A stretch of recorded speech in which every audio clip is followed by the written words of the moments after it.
আসসালামু আলাইকুম এভরিওয়ান। আজ আমরা পার্টস অফ স্পিচের কারেকশন নিয়ে আলোচনা করব। তো প্রথমে যেটা লিখছি, কখনো কখনো সেন্টেন্সে ভুল নাউন ব্যবহার হয়ে থাকে। আমাদের যে সেন্টেন্সগুলো আছে এখানে যে নাউনটা আমরা ইউজ করতেছি এটা ভালোভাবে খেয়াল করতে হবে। দেখুন একটা এক্সাম্পল দিছি, it is a nice poetry. এই যে একটা সেন্টেন্স, এই সেন্টেন্সে ভুল কোথায়? এই সেন্টেন্সে ভুল মূলত এর নাউনে। এই পোয়েট্রি এখানে হবে না। কেন হবে না? পোয়েট্রি বলতে বোঝায় কাব্য।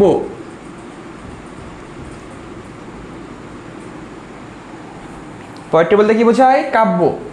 এই কাব্য মূলত একটা আমাদের আনকাউন্টেবল নাউন। কি noun? Uncountable noun.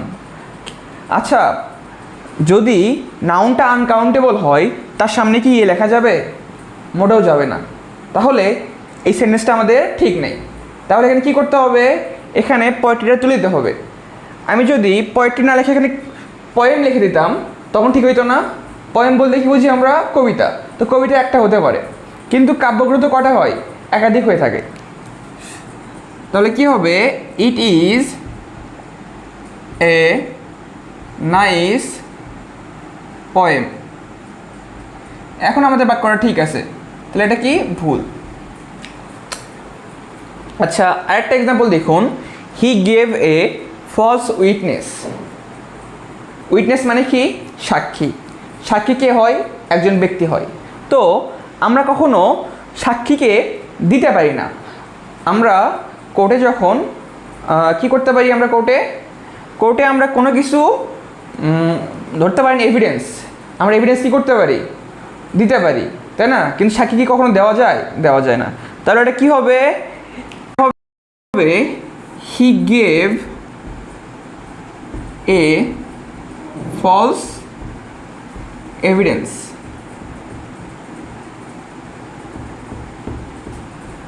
He gave a false evidence. আচ্ছা, আপনারা যদি এটাকে এভাবে ঠিক না করতেন, আরেকভাবে করা যেত, সেটা কি হইতো?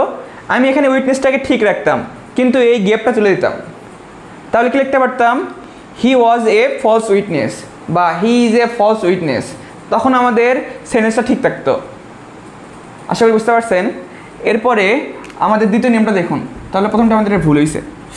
আচ্ছা, কমপ্লিমেন্ট দ্বারা কোনো সেন্টেন্স গঠিত হলে এর পূর্বে অ্যাজ ব্যবহৃত হয় না। যদি একটা সেন্টেন্সে আমাদের কমপ্লিমেন্ট বোঝায়, যেমন কি সে ডাক্তার হয়েছে, সে ইঞ্জিনিয়ার হয়েছে, কি সে হেডমাস্টার হয়েছে, তো এইগুলো কি? কমপ্লিমেন্ট। তো এই কমপ্লিমেন্টের সামনে কখনো এই অ্যাজ ব্যবহার হবে না। তাহলে কি হবে?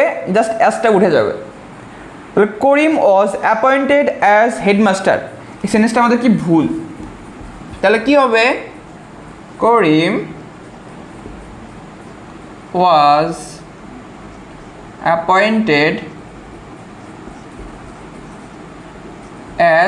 অ্যাজ হবে না, কি হবে? হেডমাস্টার শুধু।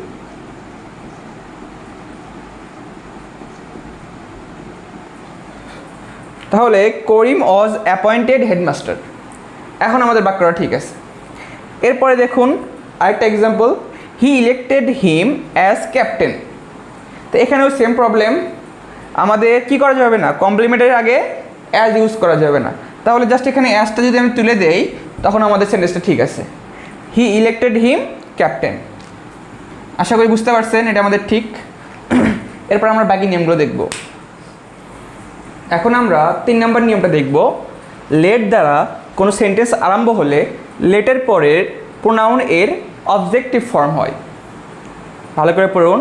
লেট দ্বারা কোনো সেন্টেন্স আরম্ভ হলে এর পরের যে প্রোনাউনটা হবে তার অবজেক্টিভ ফর্ম হবে। এখানে দেখুন, লেট দ্বারা শুরু হয়েছে বাক্যটা, এরপরে যে প্রোনাউনটা আছে ইউ, ইউ এর অবজেক্টিভ ফর্ম কি? ইউই হবে। অ্যান্ড আই আছে, আইও কি? একটা সাবজেক্ট। কিন্তু কি বলছে আমার? এর অবজেক্টিভ ফর্ম করতে হবে এই প্রোনাউনটার।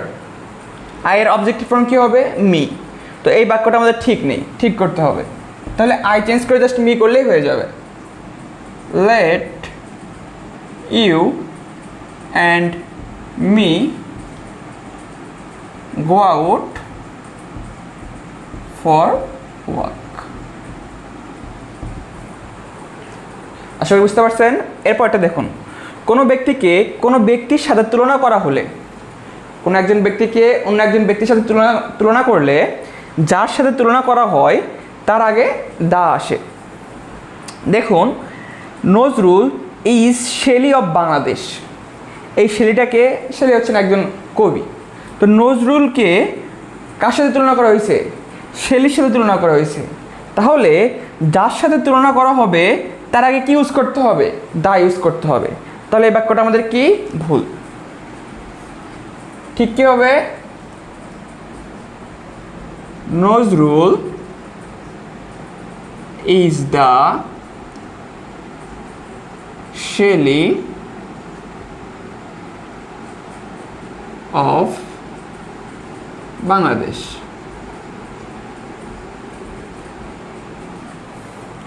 আশা করি বুঝতে পারছেন এটা। তো আমরা পরের নিয়মে যাব। এখন আমরা 5 নম্বর নিয়মটা দেখব। কনসোনেন্ট এর উচ্চারণ যদি ভাওয়েলের মতো হয় তবে তার আগে কি বসবে? অ্যান বসবে। তো কোন কোন কনসোনেন্ট যারা ভাওয়েলের মতো উচ্চারণ করে আমরা একটু দেখার চেষ্টা করব। সবসময় এটা নোট করে রাখবেন। R F L M N S H, এই কয়টা কনসোনেন্ট যারা আমাদের ভাওয়েলের মতো কি করে? উচ্চারণ করে। তো এদেরকে কখনো দেখলেই তার সামনে কি হবে? অ্যান ইউজ করতে হবে। যেমন দেখুন, হি ইজ এ এম এ, বাক্যটা ঠিক আছে? যখন ওখানে এম আছে তাহলে ঠিক নেই। তাহলে কি হবে? He is an M A, এখন ঠিক আছে। আরেকটা দেখুন, করিম ইজ এ অনেস্ট ম্যান, বাক্যটা ঠিক আছে? ঠিক নেই। দেখুন, এইচ এটা কার মতো উচ্চারণ করবে? এটা ভাওয়েলের মতো উচ্চারণ করবে। তাহলে এটা কি হবে? জাস্ট এখানে অ্যান লাগাই দিন, তাহলে ঠিক হয়ে যাবে। করিম ইজ অ্যান অনেস্ট ম্যান। পরের নিয়মটা দেখুন, ভগ্নাংশের বেলায় যার ভগ্নাংশ সে যদি সিঙ্গুলার হয় তবে ভার্বটা কি হবে? সিঙ্গুলার হবে। এবং সে যদি প্লুরাল হয় তবে ভার্বটাও কি হবে? প্লুরাল হবে। এক্সাম্পল দেখুন, 3/4 of the book are read. এখানে 3/4 কার? অবশ্যই বুকের। বুকটা দেখুন তো আমাদের, এটা কি সিঙ্গুলার না প্লুরাল? অবশ্যই সিঙ্গুলার। তাহলে এখানকার ভাবটা কি ঠিক আছে? ঠিক নেই। তাহলে কি হবে? ওটা সিঙ্গুলার করতে হবে। তাহলে অ্যান্সার কি হবে? 3/4 of the book is red. আমি যদি এখানে এস লাগাই দিতাম, বুকস হয়ে গেলে, তখন এটা আমাদের ঠিক ছিল। আপনার ইচ্ছা, যেভাবে ইচ্ছা করতে পারেন। তো এই নিয়মটা হইলো আমাদের। বাকি নিয়মে যাব। দুঃখিত, কারেন্ট চলে যাওয়ার কারণে। তো পরেরটা দেখবো আমরা। সেন্টেন্স এর মিনিংফুল অর্থের সাপেক্ষে অ্যাডজেক্টিভ বসাতে হবে। মিনিংফুল অর্থ বলতে কী বোঝাচ্ছে? যে একটা সেন্টেন্স এটাকে মিনিংফুল হতে হবে। যেমন লিখছি কি, হি ইজ এ ফেমাস থিপ। তো চোর কখনো কী হতে পারে না? ফেমাস হতে পারে না। সে কী হতে পারে? সে হতে পারে নটোরিয়াস, তাই না? হ্যাঁ, সেটাই হবে। He is a notorious thief. তো পরেরটা কী হবে? I have a strong headache. হেডএকের আগে কখনো কি হয় না? স্ট্রং হয় না। তাহলে কি হবে? এটা না হয়ে হবে I have a bad headache.